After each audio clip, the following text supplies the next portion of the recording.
Fala pessoal, boa tarde. Aqui é o professor Matheus de Paiva, do podcast O Código do Dinheiro. E hoje, pessoal, vou trazer uma reflexão aqui para vocês que talvez, não sei, vocês fiquem um pouco chateados comigo, mas eu acho que é bem importante alguém falar das fragilidades do Bitcoin, né? Muita gente acredita que o Bitcoin ele é uma moeda perfeita, digamos, né? Que veio para resolver todos os nossos problemas, acabar com a senhoriagem da moeda fiduciária, etc. Sim e não, tá? Ele realmente representa um grande avanço, tá? Em relação à moeda fiduciária, sem dúvida. Mas como tudo aqui na Terra, ele também não é perfeito. Ele também tem as suas vulnerabilidades, tá? E eu não estou dizendo vulnerabilidade de, assim, da pessoa perder a sua senha, né, a sua chave privada e com isso não acessar a sua carteira, ou vulnerabilidade da computação quântica, que poderia quebrar a criptografia das carteiras de Bitcoin. Na verdade, hoje eu quero falar de três vulnerabilidades intrínsecas ao próprio protocolo, tá? Porque esse protocolo, ele está num contexto econômico, né? Ele não está solto no mundo, ele está dentro de um contexto. E ele vem para atender as pessoas neste contexto. Então, embora o protocolo Bitcoin ele tenha vida independentemente, né, das pessoas, ele vive num contexto, né? E dependendo de como as pessoas reagem a esses incentivos do protocolo, maior o preço, menor o preço do Bitcoin, né? Porque o preço do Bitcoin vai, em última instância, refletir a percepção de valor, de utilidade que o Bitcoin vai trazer para elas neste contexto econômico-social, né? A realidade. Bom, dito isto, deixa eu apresentar aqui as três vulnerabilidades que eu julgo pertinentes de que todos tenham ciência, né? E aqui eu quero colocar como reflexão, principalmente os dois últimos, a segunda vulnerabilidade e a terceira. A primeira que eu vou trazer é bem conhecida, muita gente já explorou essa vulnerabilidade e como, de alguma maneira, minorar a probabilidade disso acontecer. E eu quero colocar isso em termos reflexivos para vocês, se tiver alguma solução, deixa nos comentários, até para eu aprender, tá bom?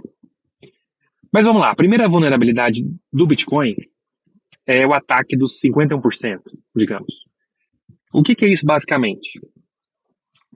Quando um minerador detém mais do que 50% do hash power da rede, tá? Quando uma única pessoa controla mais do que a metade do poder computacional da rede, ela pode fazer esse tipo de ataque, que é, de maneira simples, não vou entrar na parte técnica, né? É fazer o gasto duplo. É gastar duas vezes o dinheiro, tá? Isso pode minar, claro, a credibilidade do protocolo, etc. Pode fazer o preço cair vertiginosamente, reduzir a adoção, um monte de coisa, né? Negativa para quem detém Bitcoin. Então, quanto mais mineradores, mais difícil é um único deter essa quantidade de poder computacional. Então, quanto mais mineradores existirem no protocolo, assim, trabalhando dentro do ecossistema do Bitcoin, mais difícil esse ataque fica, tá?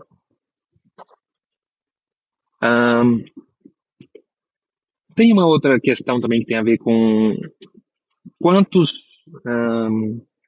nós precisam validar para uma transação para ela ser realmente segura, para não ter problema de gasto duplo, que eu não vou entrar, é bem complexa, mas é importante que todos saibam que existe essa ameaça. É uma ameaça potencial e que ela pode ser sanada, entre outras maneiras, pela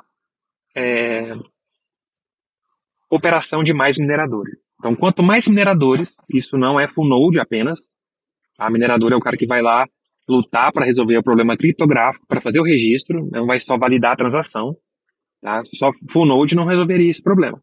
Tá? Então, quanto mais mineradores, maior o hash power da rede e mais difícil fica para o minerador individual deter mais da metade do poder computacional da rede. Então, mais difícil é esse ataque dos 50% para fazer o gasto duplo. Bom, esse é um problema já conhecido, velho conhecido do pessoal que estuda Bitcoin.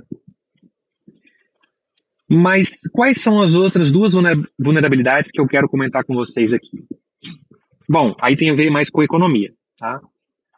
A primeira delas é a questão das FIIs, né, que são as taxas que as pessoas pagam para os mineradores para que eles registrem as transações na blockchain.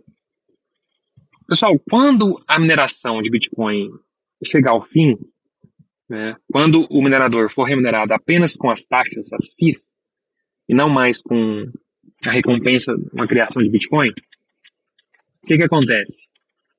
Dependendo do grau de congestionamento da rede, e é bem provável que ela aumente com o passar do tempo, porque o bloco tem tamanho limitado, fixo, e a adoção, se aumentar com o tempo, vai aumentar o congestionamento. Né? À medida que as pessoas passam a transacionar mais o Bitcoin, enviar e receber Bitcoin ao longo do tempo, mais transações vão ser solicitadas para os mineradores registrarem na blockchain.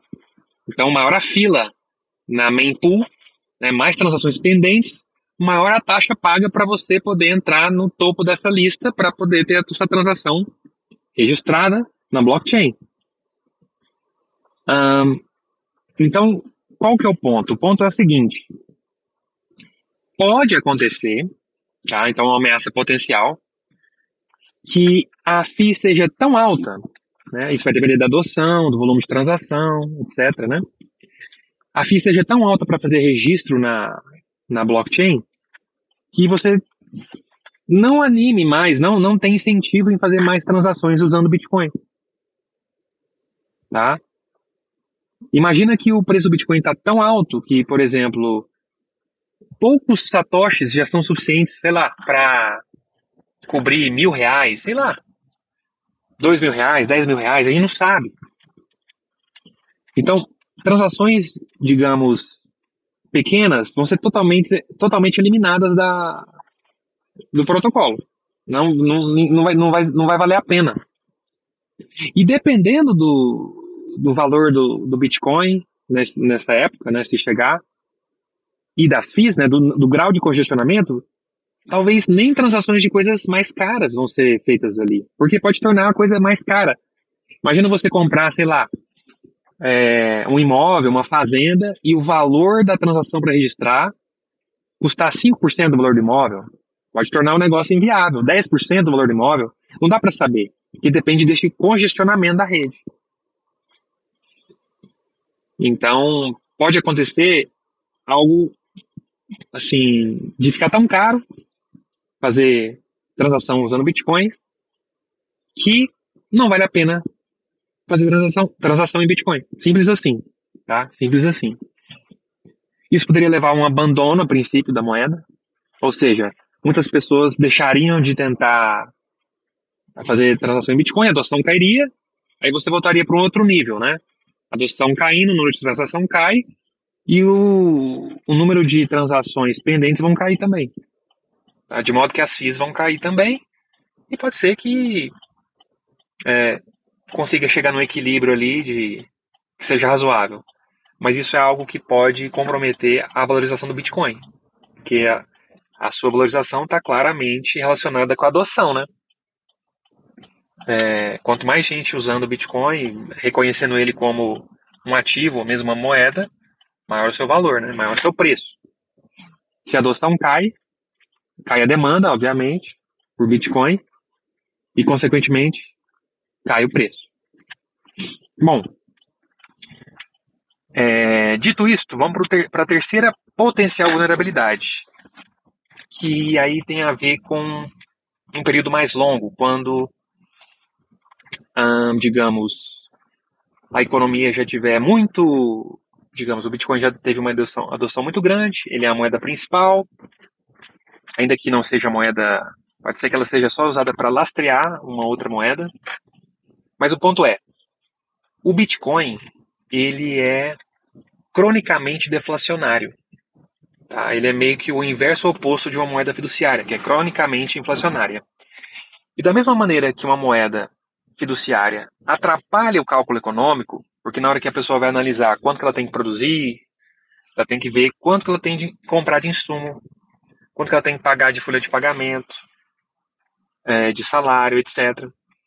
E com os preços subindo, né, quanto mais alta a inflação, mais difícil é você fazer esse cálculo para ter digamos, uma decisão correta de quanto produzir para poder ter o seu lucro ali. Os preços subindo atrapalham esse cálculo. Só que de maneira simétrica, os preços caindo também atrapalham esse cálculo. Então o ponto é o seguinte: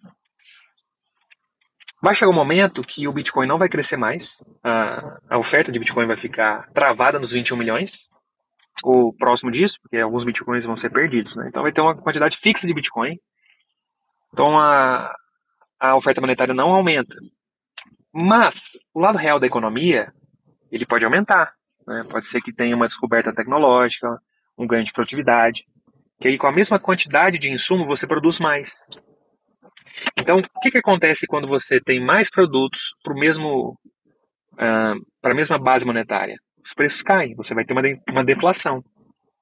Então, da mesma maneira que o empreendedor, o empresário, teve dificuldade na época da moeda fiduciária, porque os preços subiam, porque ela era inflacionada cronicamente a cada ano, o empresário vai ter a mesma dificuldade, só que agora porque os preços caem a cada ano, né?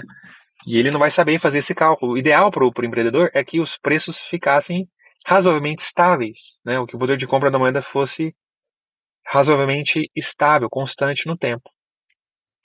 Só que o Bitcoin não proporciona esse tipo de dinâmica, porque o lado real da economia pode continuar crescendo a uma taxa G positiva e o Bitcoin vai crescer zero, né? Isso vai gerar uma deflação crônica, o que atrapalha o cálculo econômico e, consequentemente, pode gerar um monte de desarranjos produtivos, o que pode levar ao abandono do Bitcoin também. Tá? Talvez essa seja a maior vulnerabilidade do Bitcoin do ponto de vista econômico, tá? Que eu consegui pensar aqui. E porque o Satoshi, quando pensou no Bitcoin, ele pensou em acabar com a senhoriagem, né? Com essa questão de você inflacionar, criar dinheiro, inflacionar e punir todo mundo que tem aquele dinheiro, né? É por isso que tem alguns artigos de economia monetária que fala que deveria acontecer o contrário, né? Que na verdade não as FIIs que deveriam financiar os mineradores, mas sim a senhoriagem, a criação de bitcoins não deveria nunca acabar. Porque aí você diluiria esse custo que seria direto na pessoa que está transacionando com todo mundo que tem bitcoin. Aí ficaria um custo muito diluído, não impediria as transações, né? Então a vulnerabilidade 2 e 3 elas se conectam de alguma maneira, né? E aí eu coloco uma ideia aqui para vocês pensarem e ver se faz sentido, né? Que seria uma potencial solução para essa questão, que seria criar uma moeda que pode ser bem parecida com o Bitcoin a princípio, mas que ela não fosse absolutamente escassa. Eu penso que seria uma moeda que pudesse, a cada ano, de uma maneira probabilística, por exemplo, uma moeda que criasse, né, que aumentasse a sua oferta a cada ano e que fosse regido por uma distribuição de probabilidade, com uma média, por exemplo, de 1%, podendo variar até 2% e até 0%. 0% e 2% com a média de 1%. Ou seja, todo ano o protocolo poderia fazer um cálculo e estabelecer a criação de moeda ali.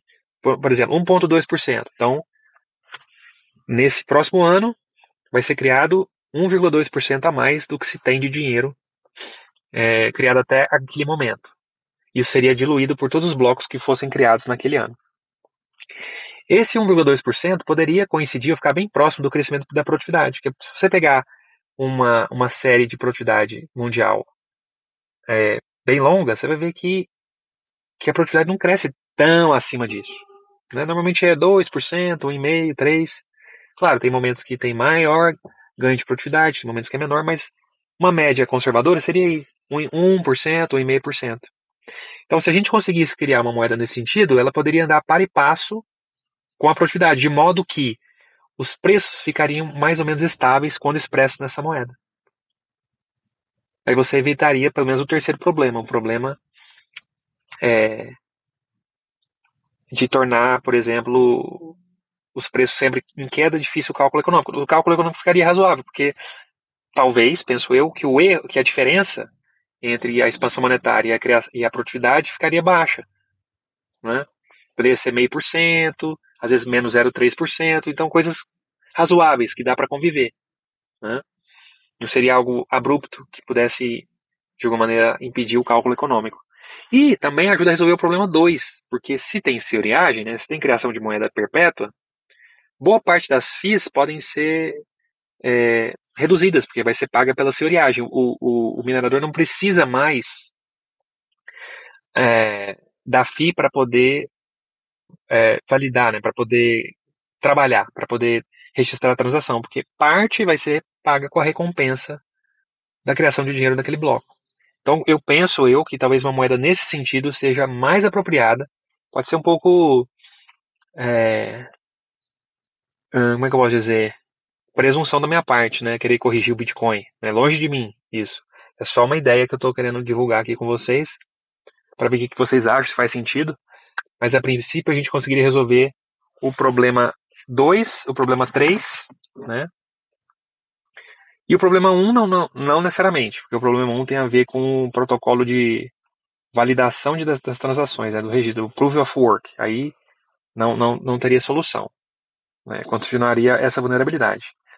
Mas pelo menos para os problemas econômicos, vamos dizer assim, que o Bitcoin vai enfrentar, né, talvez resolvesse. O que vocês acham aí? Escreva comentário e divulgue para ver se mais gente pode refletir conosco essas questões que eu levantei. Beleza? Um grande abraço aí, fiquem com Deus. Até a próxima.